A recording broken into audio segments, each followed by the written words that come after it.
Hola y bienvenido nuevamente a nuestro reto de leer la Biblia en 90 días. Ya estamos en el día 26 de este hermoso viaje por la palabra de Dios. Muchas gracias por acompañarnos una vez más. Recuerda que este es un espacio de reflexión y la lectura bíblica la debes hacer durante el día, en el momento que más se acomode a tu rutina. Hoy continuamos nuestro recorrido por la palabra por el primer libro de Crónicas del capítulo 10 al 29. ¿Estás listo para comenzar? ¡Vamos! En este recorrido por Crónicas llegamos al cierre de la vida de David y la preparación para una obra que él mismo no vería terminada. David, el rey, pastor, guerrero y adorador, entendió algo muy profundo: que la verdadera grandeza de su reinado no estaría en las victorias militares ni en el esplendor de su palacio.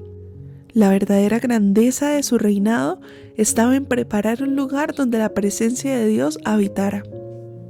El rey David definitivamente no fue un hombre perfecto, eso todos lo sabemos. Sus pecados y caídas están escritos en las páginas de la Biblia. Pero lo que hizo que Dios lo llamara un hombre conforme a su corazón fue esa pasión ardiente por la gloria del Señor. En sus últimos días, cuando cualquiera pensaría en su propio legado personal, David pensó en el legado de Dios, en cómo levantar un corazón y un pueblo que siguieran levantando su nombre.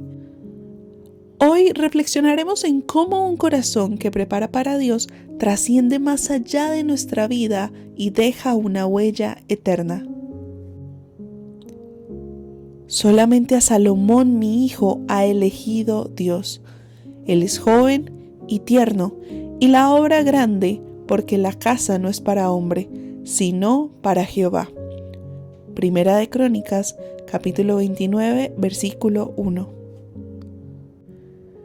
Para entender mejor lo que significa tener un corazón que prepara para Dios, necesitamos mirar de cerca la vida de David en estos capítulos de Primera de Crónicas. Cada episodio nos revela algo del carácter de Dios y de lo que Él espera de quienes lo siguen. En Primera de Crónicas, de los capítulos 10 al 11, vemos el contraste de dos reyes. Saúl muere en desobediencia, derrotado por su propia rebeldía, mientras que David es levantado como rey. La diferencia no estaba en la capacidad militar ni en el talento político, estaba en el corazón. Saúl buscó su propia gloria, su propio nombre, sus propios caprichos. David, en cambio, buscó la gloria de Dios. Este contraste nos recuerda que lo que determina el destino de una vida no es el talento, sino a quién pertenece el corazón. Continuando por el capítulo 13 al 16, vemos a David como un hombre de guerra y de adoración. Desde que trajo el arca del pacto a Jerusalén, David entendió que Israel no podía vivir sin la presencia de Dios en medio suyo. No se trataba solo de conquistar territorios o expandir fronteras, sino de asegurar que la adoración estuviera en el centro de la vida de la nación. Y mientras el mundo mide el éxito en logros, Dios mide la victoria en cuán cerca estamos de su presencia. Desde el capítulo 17 vemos la promesa del pacto. Esta es una de las escenas más hermosas. Dios le promete a David que va a levantar un descendiente eterno, una clara señal profética de Cristo. La respuesta de David no es orgullo ni vanagloria, sino una profunda humildad, diciendo: ¿quién soy yo, oh Jehová?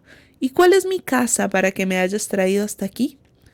Esta oración nos enseña que cuanto más grande es la promesa de Dios, más pequeño debe sentirse nuestro ego. Y finalmente, vemos a un David que prepara, aunque no construye. Eso lo vemos en Primera de Crónicas, del capítulo 22 al 29. Tal vez lo más impresionante de David fue su obediencia cuando Dios le dijo que él no edificaría el templo. Muchos otros se hubieran frustrado, se hubiesen retirado o incluso se hubieran rebelado en contra de Dios. Pero David no se enfocó en lo que no podía hacer, sino en lo que sí podía. Dedicó sus últimos años a reunir materiales, organizar a los levitas, motivar al pueblo y dejar todo listo para que su hijo Salomón empezara la construcción del templo.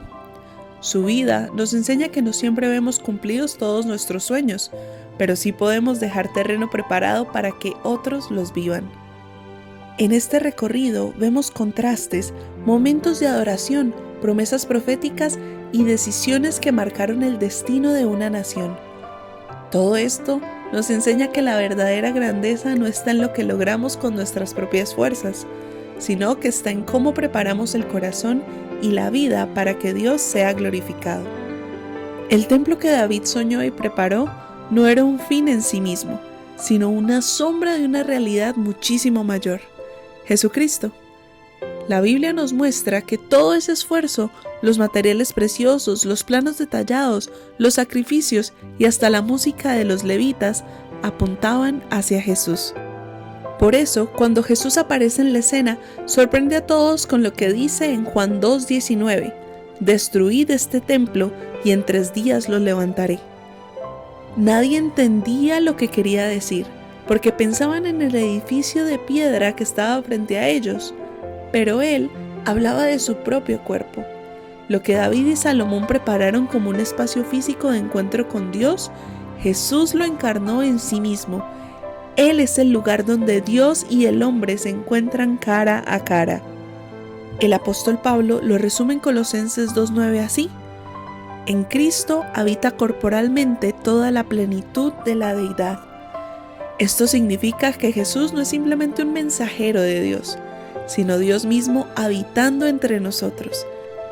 El templo de Jerusalén podía ser destruido, pero en Jesús tenemos un templo eterno, indestructible y perfecto. Lo más maravilloso es que por medio de su muerte y resurrección, Él nos abrió el acceso directo a la presencia de Dios. Ya no necesitamos un edificio de oro ni sacerdotes que intercedan en nuestro lugar. Ahora nosotros mismos somos hechos templos del Espíritu Santo, como dice 1 Corintios 6:19. Cada creyente es una morada viva de la gloria de Dios. Piénsalo así: David preparó piedras, madera, oro y plata para un templo terrenal, pero Cristo prepara nuestros corazones para ser un templo eterno. El valor ya no está en las riquezas materiales, sino en la obra transformadora del Espíritu que habita en nosotros. Por eso, cuando Cristo reina en tu vida, tu corazón se convierte en el lugar donde el cielo se manifiesta en la tierra. Esta palabra nos invita a mirar más allá de nuestra propia vida y preguntarnos: ¿qué estoy preparando hoy para la gloria de Dios?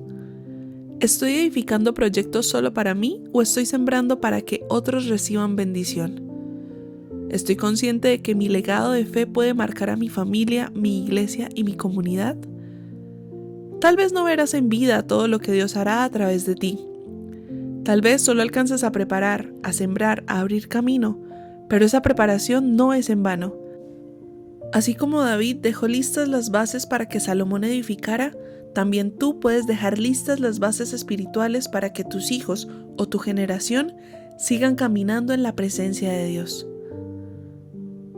Mientras piensas en esto, ora conmigo así: Padre, gracias por mostrarme en David un ejemplo de entrega y preparación. Aunque fue imperfecto, su corazón ardía por tu gloria. Te pido que mi vida no se limite a mis propios planes, sino que sirva para preparar un camino para otros. Ayúdame a sembrar fe en mi familia, esperanza en mi comunidad y obediencia en mi iglesia. Hazme un constructor fiel, aunque no siempre vea la obra terminada, y que Cristo, el verdadero templo, habite en mí y en todos los que me rodean para siempre. En el nombre de Jesús, amén y amén. David no levantó el templo, pero dejó todo preparado para que otro lo hiciera. Ese fue su verdadero legado. Quizá lo más grande que hagas en tu vida no será lo que tú termines, sino lo que prepares para que otros continúen. No busques el aplauso de una obra concluida. Busca la fidelidad de un corazón que allana el camino, porque al final lo que hacemos no es para nuestra gloria, sino para la gloria de nuestro Dios. Muchas gracias por acompañarnos una vez más. Nos escuchamos mañana. Gracia y paz.